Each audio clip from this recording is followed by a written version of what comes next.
When I published my end of 2021 Apple rumor roundup, my conclusion was that the September iPhone event was going to be pretty tame. What I didn't expect was half of the all but confirmed rumors to be 100% wrong.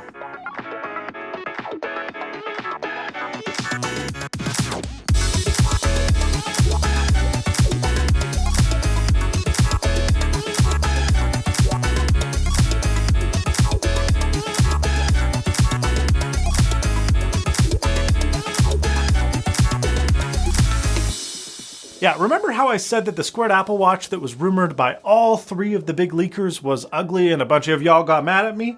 Well, Apple must have agreed with my immaculate sense of fashion and horological experience, because not only did they not make the watch squared, they made it even more rounded than prior generations. Apple blindsided every single leaker this year and surprised us with some unexpected turns. What isn't an unexpected turn is a transition to our sponsor, Private Internet Access. I am sure that you have heard of PIA from a lot of your go-to YouTubers. Yes, Private Internet Access is a VPN, which means that your internet traffic is sent through an encrypted tunnel. But what does this actually mean for normal people, and what sets PIA apart? Well, PIA works with all major streaming services, so you have unrestricted access to your favorite content no matter where you are in the world. It's also one of the few VPNs that supports peer-to-peer file sharing and torrenting. With servers in over 75 countries, you can get a reliable connection anywhere, and you have the option to opt for dedicated IPs, as some specific services blacklist shared server IPs you'll find on a lot of other VPNs. They are 100% open source, their code is public, so you're unlikely to find a more transparent VPN provider. PIA never carries or stores user data or logs. This has been proven multiple times in court. With apps for every platform and up to 10 simultaneous connections on the same account, you have to try PIA today. Go to my link below and save 83%. That's 3 years for just $2.08 per month plus 2 months free. Satisfaction guaranteed, or your money back within 30 days. Apple started the event out with a bunch of Apple TV Plus filler. They bragged about their 20 Emmy nominations for Ted Lasso, apparently the most for any first season of a television comedy. They announced The Morning Show Season 2 that will be debuting apparently this Friday. And they showed a pretty stacked roster of upcoming movies and shows. And I just want to address something for a quick minute. 2 years ago, I made a video about how I thought Apple TV Plus was going to flop. The video was received very well at the time, and many seem to think that it has aged well. I have recent comments on that video saying that it was spot on, but I don't agree with it anymore, and I want to take the L. Look, we don't really know how many people subscribe to TV Plus, and Apple isn't about to tell us, but the service's selection, while still small, is pretty strong, and new releases only point to them getting an even better catalog over time.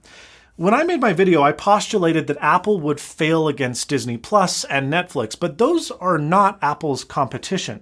They're really the new HBO. And as other services and more meh content coupled with more frequent price hikes happen on those other services, that $5 a month TV Plus service seems like an absolutely reasonable ask, especially when you bundle it with Apple One. In short, I'm actually really impressed with TV Plus. I think it's going well, and I'm excited for the new shows. Let's talk iPads. First, Apple announced an update to their cheap iPad. Now, I'm always tempted to gloss over this because it's boring, but that $329 iPad is their best-selling tablet by a country mile, and for good reason. It is a very good device for the money. In fact, I'm actually using one right now as a teleprompter. The new iPad moves from an A12 to an A13 Bionic processor. There is a new ISP or image signal processor for allegedly better photos from the rear camera, though it's the same sensor and lens assembly, so I kind of doubt it. But iPad users typically use the front-facing camera, and it seems that this iPad gets the excellent 12-megapixel front-facing ultra-wide camera from the iPad Pro. Now, this device does not have Face ID, so the true depth features like portrait mode and HDR, those are missing. But the big feature from last year's iPads Pro, Center Stage, which is that software feature that allows your face to kind of move around the room and it increases the field of view when other people enter the frame, that is making its way onto Apple's cheapest iPad, and I think that's just excellent. The display did not find itself with any updates, so we've still got an unlaminated screen which looks extremely dated in 2021. But it makes for easy and cost-effective repairability, which I suspect is something desired by the education market where this iPad is often found.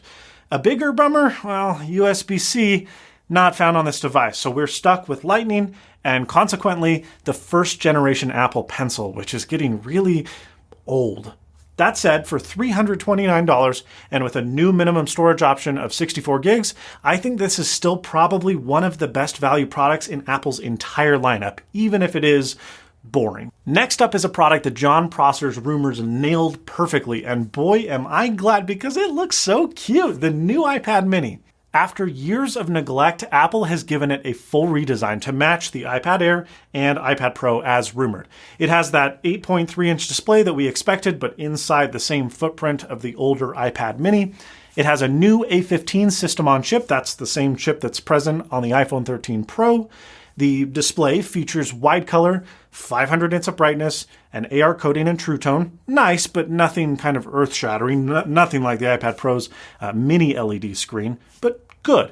Like the iPad Air, Face ID is disappointingly present from the iPad mini, and, well, Touch ID has been relocated to the power button. Maybe not such a big deal on such a small device, but it's still a little underwhelming. Interestingly, the volume buttons, they've been relocated to the top of the device opposite the power button, probably to accommodate that lengthy second generation Apple Pencil, which means, yes, we also get USB-C. Excellent. The camera on the rear seems to be inherited from the iPad Air. However, it gains a rear LED flash, which is something notably absent from the Mini's bigger brother. There's also cellular options, including 5G connectivity, which is most excellent, and there are now stereo-flanked speakers. Look, all of these updates sounded excellent until they told us the price, $499 starting. Now, maybe we should be unsurprised because the iPad Air also experienced a $100 price increase when it moved to the new design. But $500 seems like a lot of cheddar for an iPad mini. Now, I know iPad mini enthusiasts out there are sick of their beloved tablet being treated like a second-class citizen with lousy specs and rare updates. I get that. The specs this year, they are flagship, and so for those people, that's great. But I can't help but think this is going to be just like the iPhone 12 mini and sell in fairly low volumes because it's too expensive for those that are budget conscious, but it's not universally capable enough for those that are seeking a singular high-end tablet. With that said, I've ordered one, and I am genuinely excited. I've been using my iPad Pro, the 12.9-inch, with a lot less frequency since the M1 MacBook Air launched, because it's just too big to be used for anything other than a laptop replacement. Furthermore, my iPhone 12 mini is very small and the battery life is very poor. So having an iPad mini around the house to be able to read articles and check email and watch videos, that's very enticing and I'm really excited to give it a shot. The last iPad mini I owned was a second generation from 2013, so it's about time I try it again. Now we get to the bamboozle-tastic Apple Watch Series 7. It seems that just about every rumor for this thing ended up being wrong. The all but sure squared edges foretold by every leaker for months, it's simply not present here. And as a watch enthusiast, I am very glad. Look, I know prototype renders like this, they're never going to look as good as Apple's official product shots, but I just didn't see how this was going to look great at all. In fact, Apple even highlighted in their event that they've gone to more soft and even more rounded sides than prior generations. And I think the new model looks great. Well, for a computer watch. We did end up getting a larger display which eliminates 40% of the what were already pretty thin bezels from the Series 4 to the Series 6. And I have a bone to pick with Apple. Their marketing on this has been very deceptive, and their marketing in general has kind of been shady as of late. Check out this marketing image. At first glance, the Series 7 watch appears to have a way larger screen, right? Yeah, well, the leading, which is the line spacing, is clearly closer on the right image, giving the illusion that it fits way more text. The screens are not that much bigger. Shady, shady, shame on you, Apple.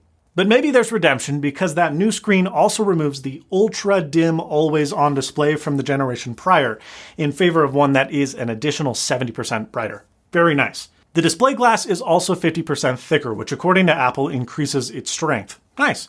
There's also a new dust certification present, although I never had problems with my previous watches and dust. And there's also a new software QWERTY keyboard, which has pretty much been stolen directly from a third-party Apple Watch app that had been highlighted by Apple months ago and then removed without any reason. And oh, that's why. Anti-competitive much? Frankly, this is all a really minor update. It has a pretty similar design, no new sensors, and very few new software features. Now, that doesn't mean that I don't think it'll be great, but unless you feel like you need an upgrade, you can probably skip this one. Oh, and can we just talk about something quickly? Apple is still keeping the Series 3 in the lineup for $199. What the actual frick? Not only is this a truly terrible value, but it is an insanely outdated piece of hardware that is actively making life for Apple Watch developers more difficult. And by the way, developing for Apple Watch is, according to everything I've heard, a massive pain in the butt as is. The Series 3 has the tiny old screen that nobody wants to support anymore. It does not support color complications. It lacks basically all of the new health sensors, and it is literally the last 32-bit product that Apple still sells. Why they didn't kill it is beyond me. But it was an abomination in 2019 when they kept it alive, and it is absolutely unacceptable going into 2022. Apple should be ashamed. Okay, end rant. Time for the iPhone 13. The iPhone 13 and iPhone 13 mini, they're truly super boring. Sorry, but they are. And that's not a bad thing. They've been updated to the new A15 Bionic, a 6-core CPU with 2 high-performance cores and 4 efficiency cores, which can do on-device voice processing and map direction processing. There is a 4-core GPU. Note, this is not the 5-core GPU found in the iPhones 13 Pro and iPad mini. And this is most certainly a result of silicon yields. The ones that don't pass QC to get into the higher-end devices, well, they just get put in these lower-end phones and get a core disabled, which is normal, totally common practice, but that's why. And then there's the 16-core neural engine that we're used to. Now, how good is this new A15, you ask? Your guess is as good as anyone's. Apple drew their vaguest comparisons yet, saying that it is up to X% faster than leading competition. What is that even supposed to mean? Here's the thing. In the past, when Apple has had a new chip that has huge performance improvements, Apple always compares it to the previous generation of chip that it is replacing. There was not a single parallel to or mention of the A14 today, so expect a very minor performance improvement this year. The displays are up to 28% brighter with up to 800 nits sustained brightness, which is nice. But as you might expect, this means that there is higher power draw. But fear not, because there are marginally larger batteries. How much larger? Great question. Nobody knows because Apple never lists battery capacities. The iPhone 13 mini will get 1.5 more hours battery than the iPhone 12 mini. And then the iPhone 13 mini will get 2.5 hours more battery than the iPhone 12. Okay. Whatever that means. Bigger batteries. There are new cameras. The new main wide shooter, as rumored, finds itself with a lower aperture and larger sensor, yielding about 50% more light, which is great. And the ultra-wide has increased edge sharpness and reveals more detail, but it still lacks autofocus. Now, as rumored, the sensor shift optical image stabilization finds its way into the entire lineup this year, which is great. Now, Apple spent a lot of time talking about their new cinematic mode. The feature that they highlighted ad nauseum was focus racking. This is no doubt a trick you've seen your favorite YouTubers and, actual filmmakers use. Now, while you'll be able to rack focus manually while shooting video, the iPhone will also automatically detect faces and rack focus to and from them without the need for manual control. In theory, this sounds really cool, but I can also see it becoming a nauseating nightmare if not done well. Marquez and other of my film friends on Twitter noted that Apple's demos were not great.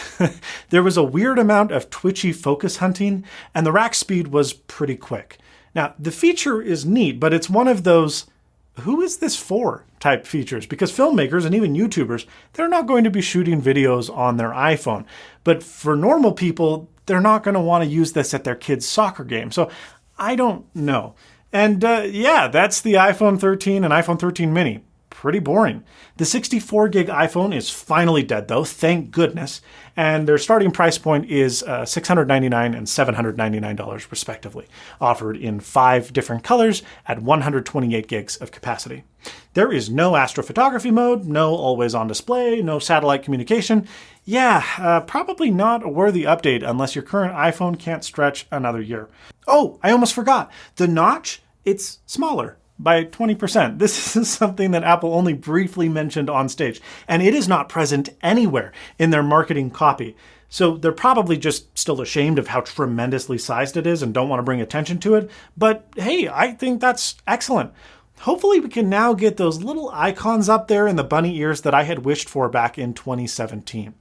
Now, sadly, the rumor that Face ID was going to work with a mask on now, that's not legit either, at least not for this year. So expect to continue to have to type your password when you have to use Apple Pay with a mask on.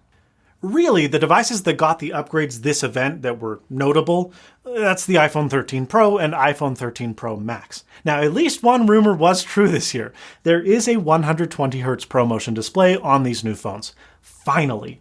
The Android world has had high frame rate displays on an increasing number of phones for and I'm not even joking, almost 5 years. Now, one thing Apple didn't mention, but I really hope they do, is shorten their transitions. Apple's transitions have always been smooth, but they've always been slow. The more frames that you're displaying in an animation, the shorter you can make the animation without introducing perceived judder. Now, this is something that a lot of Android phones do, but my Galaxy Z Flip 3 does particularly well. It feels impossibly fast. And it really isn't. It's just that the transitions are short enough to still look good, but fast enough to get out of the way, making the phone perceive itself to be very quick. Now, this is an LTPO display, but it only goes down to 10 Hz, not the rumored 1 Hz, which means no, we did not get an always-on display here either. Now, as expected, Apple will dynamically control the screen's refresh rate dependent on what you're doing, rather than leave it at a fixed rate. This allows Apple to maximize battery life by reducing the refresh rate when the screen is static, and then also allow the phone to feel smoother and quicker than prior iPhones by increasing it during scrolling or motion. Now, this is something that Android phones have started to do, but still, most of them, they just don't do them very well.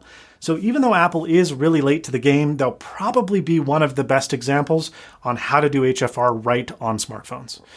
Oh, and the display also brings with it greater brightness by 25%, resulting in 1000 nits peak sustained outdoor brightness, which is great. Now we get to the camera system on the Pro. Apple spent a ton of time talking about it this year, and to be fair, it really does seem like a pretty substantial upgrade. Starting with the hardware, all 3 cameras are brand new. There's an ultra-wide camera with an f1.8 aperture and faster sensor, but more importantly, it brings autofocus. This brings a previously not rumored feature, macro photography, and this sounds awesome because with a minimum focus distance of just 2 centimeters, you can take photos and videos of extremely close subjects. This is a feature that I have been waiting a long time for, and I think it's not something that's likely to be gimmicky like those wimpy 2-megapixel macro cameras that we've seen on some Android phones as of late. There's a new wide camera, which has a larger f1.5 aperture and Apple's largest sensor yet, bringing 1.9 micron pixels. Now, this purportedly results in 2 times better light input for dimmer situations, which is awesome. And then last, there is a new 3x zoom lens that offers a 70mm equivalent telephoto. I'm really excited for this because I've always felt like Apple hasn't really had a tight portraiture lens that's been offered to us before, and this gets us close to my favorite 85mm focal length. However, I suspect that it might be crap in all but the best lighting scenarios because A, the aperture is pretty similar to zoom lenses of past, which are not very good, and Apple even says in their own marketing copy to use the wide camera when possible. So, the real upgrades this year, though, come in software. Now, you can get that same cinematic mode that was on the iPhone 13 with the focus racking, but you also get the ability to edit the depth effect in post. Now, don't get confused here because I've already seen some incorrect reporting. The focus captured in camera, well, that's the focus that you're going to get in post. You can't change optical positioning after the fact. However, Apple's wide camera reaches infinity focus fairly quickly in a short distance. So a lot of software work is done to fake or enhance the perceived depth or bokeh. Think portrait mode, but while filming video. So after the fact, just like you can do with portrait mode photos today, you will be able to change the intensity of the bokeh, or the depth of field, and the actual masking location, or the perceived focus. This is really neat in principle, but even in Apple's marketing videos, it looks a little uncanny valley to the trained eye, and that's under ideal circumstances. I mean, it's literally Apple's promo video. So hopefully this ends up in the real world, in our hands, being more of a utility than a gimmick, but I'm going to reserve my thoughts on the matter until I actually have the chance to try it because I'm pretty skeptical. Now, there are a couple of other neat features, like the new styles adjustment layers that allow you to get close to the shot you want in camera so that you don't have to edit much in post, and you also don't crush your data by throwing a filter on top of your existing image. Oh, you can also record in ProRes, which is a video format used in a lot of high-end productions. This is cool in principle, but practically pretty silly. Huge uncompressed file formats do not mean better video quality, but ProRes's color information is quite good, and it's easier for computers to work through than really high compression H.265, which brings computers to its knees. Now let's talk about why it's silly, because that sounds like a good thing, right? Well, it's such a huge file format that the 128 gigabyte model can't even record in ProRes 4K because there's presumably only room for a couple minutes of video before the entire phone fills up. Additionally, it's stupid because yet again, Apple has left the Lightning connector on this iPhone, and Lightning uses USB 2. So your options for getting your hundreds of gigabytes of cinema packaged video off of your iPhone are AirDrop, which is slow, or USB 2.0, which is slow. It is crazy stupid to think that this will ever be a practical solution in any way, shape, or form. So sorry, gimmick. And well, that's the event. As mentioned, I already ordered an iPad mini, and I'm going to try the iPhone 13 Pro. We'll see if that ProMotion display and new camera assembly can pull me away from the smaller form factor iPhone 12 mini that I love so dearly. And if it doesn't, well, I'm just going to stick with this for another year because the 13 and the 13 mini just don't really seem like much of an upgrade. If you enjoyed this video, please give it a like. If you didn't, well, send it to someone you don't like. Are you picking up some gear later this week or later this month? What were you hoping to see that didn't come? Let me know down in the comments below. But most importantly, and as always, stay snazzy.